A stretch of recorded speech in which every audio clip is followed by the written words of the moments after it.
తిరుమల తిరుపతి దేవస్థానం నుంచి శ్రీవారి కళ్యాణ రథం అయితే ఈ కుంభమేళాకైతే హాజరు కానుంది. అక్కడికైతే వెళ్తుంది. ఈ కళ్యాణ రథం మనమైతే చూడొచ్చు. యూపీలో ప్రయాగ్రాజ్ లో జరగనున్న మహా కుంభమేళకు తిరుమల నుంచి శ్రీవారి కళ్యాణ రథం బయలుదేరింది.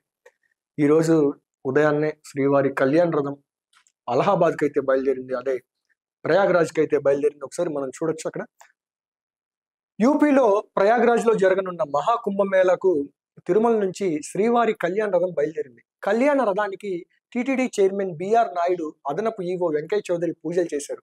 జనవరి 13 నుంచి ఫిబ్రవరి 26 వరకు కుంభమేళా జరగనుంది. అండ్ మనం ఆల్రెడీ చూసాము. ఈ జనవరి 13 నుంచి ఫిబ్రవరి 26 వరకు అయితే ఈ కుంభమేళా అనేది జరుగుతుంది. అక్కడైతే అనేక మంది హిందువులు అక్కడికైతే వెళ్ళి అక్కడైతే స్నానం ఆచరిస్తారు. దాదాపుగా ప్రతిసారి కుంభమేళా జరిగిన ప్రతిసారి ఇంచుమించు 40 నుంచి 60 కోట్ల మంది ప్రజలు అక్కడికి వెళ్ళి స్నానాలు అయితే ఆచరించి వస్తుంటారు. అండ్ స్పెషల్ గా మన ఏపీ నుంచి తిరుపతి నుంచి ట్రైన్స్ కూడా ఉన్నాయి. అండ్ అదే విధంగా తిరుపతి నుంచి శ్రీవారి కళ్యాణ రథం కూడా అక్కడ అలహాబాద్కి అయితే బయలుదేరడం అయితే జరిగింది. కళ్యాణ రథం బయలుదేరిన సందర్భంగా బిఆర్ నాయుడు మీడియాతో మాట్లాడాడు. యూపీ ప్రభుత్వం కేటాయించిన 2.5 ఎకరాల స్థలంలో శ్రీవారి నమూనా ఆలయం ఏర్పాటు చేశామన్నారు. అండ్ అక్కడ ఈ అలహాబాద్ ఈ ప్రయాగ్రాజ్ లో అక్కడ శ్రీవారి నమూనా ఆలయాన్ని కూడా వీళ్ళైతే 2.5 ఎకరాస్ అయితే యూపీ గవర్నమెంట్ అయితే మన టిటిడి ఆధ్వర్యంలో ఈ నమూనా ఆలయం పెట్టడానికి అయితే 2.5 ఎకరాలు అయితే ఇచ్చారు. అందులో నమూనా ఆలయం అయితే ఏర్పాటు చేశారు. 170 మంది సిబ్బందితో ఆలయంలో తిరుమల తరహాలో అన్ని కౌంకర్యాలు నిర్వహిస్తామని చెప్పారు.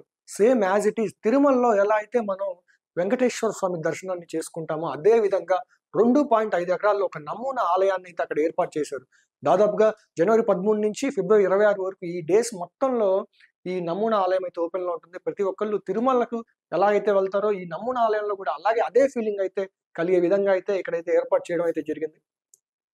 అండ్ ఉత్తరాది భక్తులకు స్వామివారి అర్జిత సేవలను తిలకించే భాగ్యం కల్పిస్తామని తెలిపారు. జనవరి 18, 26, ఫిబ్రవరి 3, 12 తేదీలలో శ్రీవారి కళ్యాణోత్సవం నిర్వహిస్తామని వివరించారు. కుంభమేళాను దిగ్విజయం చేసేందుకు అందరూ సహకరించాలని కోరారు.